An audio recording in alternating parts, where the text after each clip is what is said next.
Wise and otherwise या पुस्तकातील तिसरी कथा. सह्याद्रीच्या कुशीत विनयशीलता भेटते तेव्हा. मला प्रवासाची खूप आवड आहे.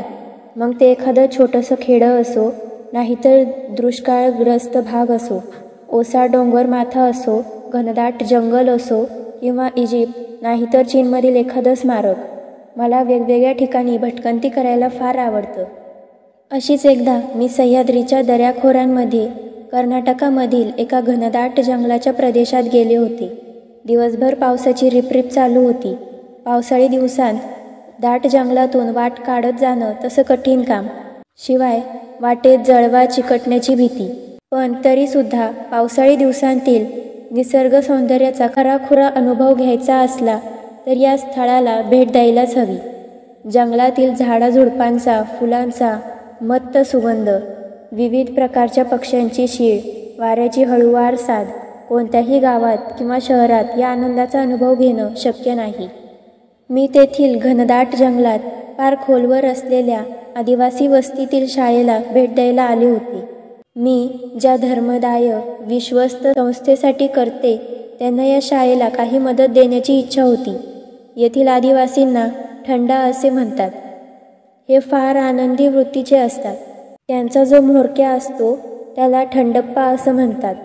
तो त्या आदिवासी टोळीतील सर्वात जुना, सर्वात वरिष्ठ माणूस असतो. जणू तो त्यांचा देवच असतो म्हणा ना. सर्वजण त्याच्या ऋणात बद्ध असतात. आपल्या बालपणी शिकलेल्या रूढी आणि परंपराचे पालन करतात. मी गावात पोहोचले तेव्हा जोरात पाऊस पडत होता. तो कोसळणारा पाऊस, त्यात झोडपून निघणारी पानं आणि रानटी फुलांचा उग्र गंध, या सर्वांचा परिणाम म्हणून मला आपण एखाद्या परग्रहावर आलो आहोत असं वाटत होतं. पण तरीही मला तिथे परकेपणा वाटत नव्हता. खूप लांब पल्ला चालल्यानंतर अखेर मी त्या गावच्या शाळेत पोचले. वाटेत भेटलेले गावकरी माझ्याकडे टकलावून बघत होते आणि तरीही मला परकेपणा वाटला नाही. त्या शाळेत जाऊन पोचणं हेच एक मोठं धाडसाचं काम होतं. एक स्त्री डोक्यावर हरीने 3 घागरी एकावर एक ठेवून लयबद्ध चालत निघाली होती. मी तिला थांबून विचारलं, शाळेला जायचा रस्ता कोणता? तिने आश्चर्यचकित झाल्यासारखा आवाज काढला. माझ्याकडे टकलावून पाहिलं आणि निघून गेली. बहुधा तिला शहरातून आलेल्या नवख्या व्यक्तीशी बोलायचं नसावं, नाहीतर कदाचित तिला माझी भाषा समजली नसेल. मग मला एक म्हातारा भेटला. तो वेताची टोपली विणत बसला होता. तो तोंडाने कसलेसे गाणे, लोकगीत गुणगुणत होता. मी त्याच्यापाशी वाकले आणि मोठ्या व स्पष्ट आवाजात विचारलं, शाळा कुठे आहे? त्याच्या चेहऱ्यावर उत्सुकता स्पष्ट उमटली होती. त्याला बहुधा मला बरंच काही विचारायचं असावं, पण त्याने काहीच विचारलं नाही. तो आपल्या स्वतःच्या भाषेत काहीतरी पुटपुटला आणि त्याने शाळेच्या दिशेने हात केला. शाळा म्हणजे एक जुने गवताने साकारलेले घरच होते. त्या आदिवासींनी स्वतःच बांधल्यासारखं ते वाटत होतं. ती प्राथमिक शाळा होती. काही मुले बाहेरच्या बाजूला खेळताना दिसत होती. पलीकडे एक शेडवजा काहीतरी उभारलेले होते. त्याखाली बसून काही मुले गवताच्या काड्या आणि पाने घेऊन काही वस्तू बनवत होती. मी आत शिरले. आत एक खोली होती. खोलीत 2 खुर्च्या, 2 टेबले आणि एक फळा होता. शेजारी पाण्याने भरलेला माठ होता. खोलीत दिवे किंवा पंखे नव्हते. भिंतीला एक झडप असल्यासारखे भोक होते. ती खिडकी होती. खोलीत हवा खेळती राखण्यासाठी एवढीच काय ती व्यवस्था होती. ते ऑफिस असल्यासारखं दिसत होतं, पण त्याच्या आत कुणीच नव्हतं. कोणी शिक्षक किंवा कर्मचारी नव्हते. मी आजूबाजूला कोणी दिसतंय का ते पाहत होते. इतक्यात एक म्हातारा माणूस माझ्यापाशी चालत आला. मला काय पाहिजे वगैरे चौकशी त्याने केली. मी माझी स्वतःची ओळख करून दिली.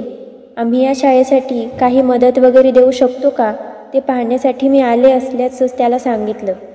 त्यावर त्याची प्रतिक्रिया मात्र फारशी उत्साहवर्धक नव्हती.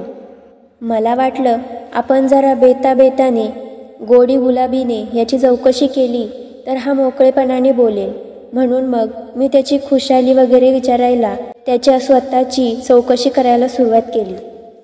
तो त्या शाळेचा शिपाई आणि वॉचमन होता. तो तिथेच राहत असे. कधीतरी तो आलेल्या प्रवाशांना प्रेक्षकीय स्थळे दाखवणारा गाईड म्हणूनही काम करायचा. तो त्या शाळेचा किंवा सरकारचा पगारी नोकर नव्हता. त्याचा नातू त्या शाळेत मोफत शिकत होता व त्याबद्दल तो म्हातारा पडेल ते काम करत असे. तुम्ही इथे किती वर्ष राहत आहात? बरीच वर्षे, तो म्हणाला. तो शाळेच्या आवारातच एका छोट्याशा झोपडीत राही.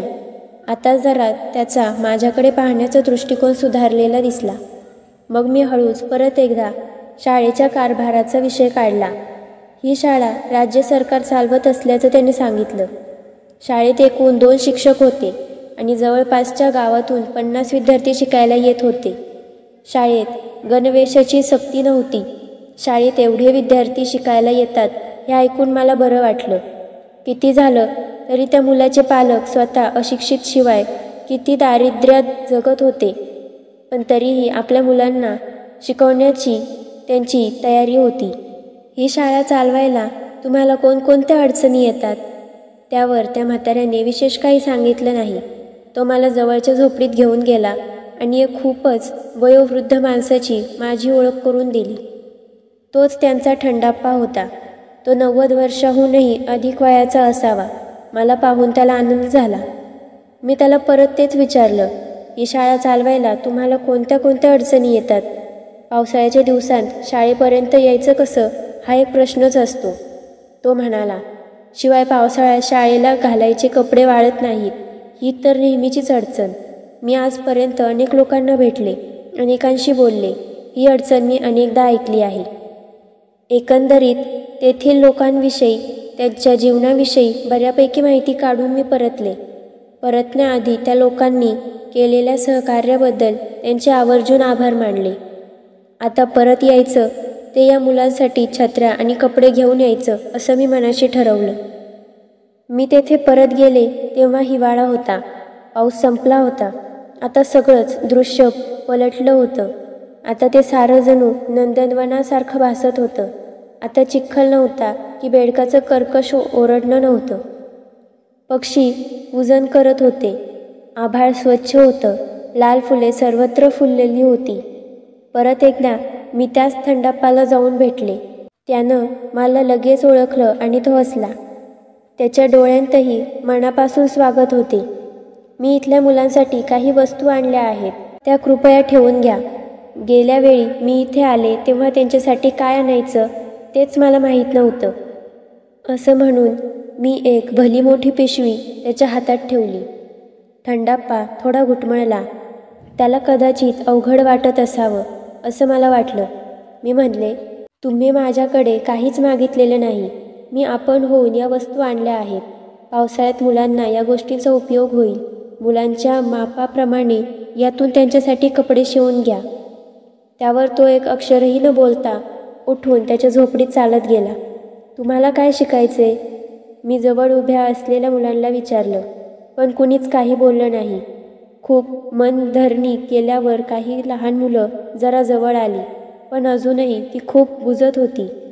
बोलायला तयार नव्हती. मी परत त्यांना बोलतं करण्याचा प्रयत्न केल्यावर त्यांच्यातले एक जण म्हणाला, आम्ही कॉम्प्युटरविषयी ऐकलंय, पण आम्ही तो कसा असतो ते काही अजून पाहिलं नाही. फक्त TV वरच पाहिलंय. तुमच्याकडे कॉम्प्युटर संबंधी कन्नडमध्ये लिहिलेलं एखादं पुस्तक आहे? मी शिक्षकाची मुलगी, त्यात स्वतःही शिक्षक. त्यामुळे त्या मुलांचं बोलणं ऐकताच मला अक्षरशः हर्षवायू झाला. त्यांच्या कल्पना इतक्या ताज्या टवटवीत होत्या की मला आश्चर्यच वाटलं. त्या इतक्या मागास भागात राहून सुद्धा किती आधुनिक विचार होते त्यांचे. मी बंगलोरला गेल्यावर एखादं पुस्तक मिळतं का ते नक्की पाहीन, मी त्यांना सांगितलं. आणि असं पुस्तक जर का नाहीच मिळालं तर मीच तुमच्यासाठी पुस्तक लिहीन. ते ऐकून ती मुले खुश झाली. मलाही आनंद झाला. एवढ्यात थंडप्पा आपल्या झोपडीतून परत आला. त्यांच्या हातात लाल रंगाची कसल्याशा सरबताने भरलेली बाटली होती. अम्मा, असं म्हणून त्यांनी ती बाटली माझ्या हातात ठेवली.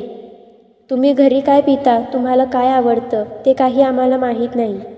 आम्ही या जंगल भागात उन्हाळ्याच्या दिवसांत हे एक खास पेय तयार करतो. ते किमान 2 पावसाळे तरी टिकतं. उन्हाळ्यात इथे लाल रंगाची रानटी फळं येतात. त्या फळांचा रस काढून तो आम्ही साठवून ठेवतो. त्या रसात आणखी काहीही घालत नाही. हा रस तब्येतीला फार चांगला असतो. पेलाभर पाण्यात जरासा रस टाकून ढवळून घ्यायचा. मला फारच अवघडल्यासारखं झालं. या इतक्या गरीब लोकांकडून मी भेट कशी स्वीकारू? त्यांना स्वतःलाच खायला पोटभर अन्न नव्हतं. शिवाय मी स्वतः इथे देण्यासाठी आले होते, दानधर्मासाठी, घेण्यासाठी नव्हे. मी जरासा विचार केला आणि नम्रपणे त्याला नकार दिला. त्यावर थंडप्पा गंभीरपणे म्हणाला, तसं असेल तर आम्ही पण तुमची भेट स्वीकारू शकत नाही. आमचे पूर्वज पिढ्यानपिढ्या या रानात राहिले. त्यांनी त्यांच्या पद्धतीनं आम्हाला शिकवलं. तुमची आम्हाला काहीतरी देण्याची इच्छा आहे ना, आम्ही ते घेऊ. पण त्याचबरोबर आम्ही जे देऊ ते तुम्हीसुद्धा घ्यायला पाहिजे.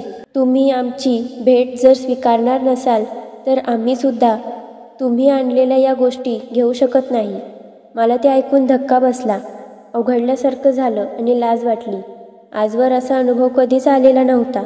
त्यामुळे असं ऐकावं लागेल याची मनाची तयारी नव्हती. साधारणपणे एखादी धर्मदाय संस्था काही मदत देऊ शकते तेव्हा लोक कृतज्ञता व्यक्त करतात. अशी नेहमीची पद्धत. कधीकधी तर तक्रारीसुद्धा ऐकायला मिळतात. एखाद्या व्यक्तीला किंवा संस्थेला काही अडचणी असतात. त्यांतील एखादी अडचण दूर करण्याचा आम्ही प्रयत्न करतो. पण कित्येकदा आम्ही जी काही मदत केली असेल त्याविषयी कृतज्ञता व्यक्त करणं तर राहोच, पण जे करायचं राहिलं असेल त्याविषयी तक्रारसुद्धा ऐकायला मिळते. कधीतरी तर असंही घडलं आहे की ज्यांना मदत केली त्यांनी इतकी कमी रक्कम दिल्याबद्दल सुद्धा कुरकुर केली आहे. असं जे काही घडलं आहे ते मी फारसं कधीही मनाला लावून घेतलं नाही. मी देण्यात समाधान मानलं आहे. त्यावर लोकांच्या प्रतिक्रिया काय आहेत याचा विचार मी कधी केला नाही. या इथे सह्याद्रीच्या जंगलात हा म्हातारा आदिवासी, शाळा न शिकलेला हा माणूस जीवनाचं हे एवढं मोठं तत्त्वज्ञान स्वतः प्रत्यक्ष जगत होता. जेव्हा तुम्ही घेऊ शकाल तेव्हाच द्या, काहीतरी दिल्याशिवाय घेऊ नका. संस्कृती आपल्या सर्वात सुंदर स्वरूपात इथे बघायला मिळाली. ही संस्कृती व्यवस्थापनाच्या शाळांमध्ये शिकवत नाहीत. मी हसून त्याची भेट आनंदाने स्वीकारली. त्यावर त्याचे डोळे चमकले आणि तो हसून म्हणाला, घेण्यात सुद्धा मोठेपणा असतो. त्याचे ते शब्द ऐकून माझ्या मनातला त्याच्याविषयीचा आदरभाव द्विगुणित झाला.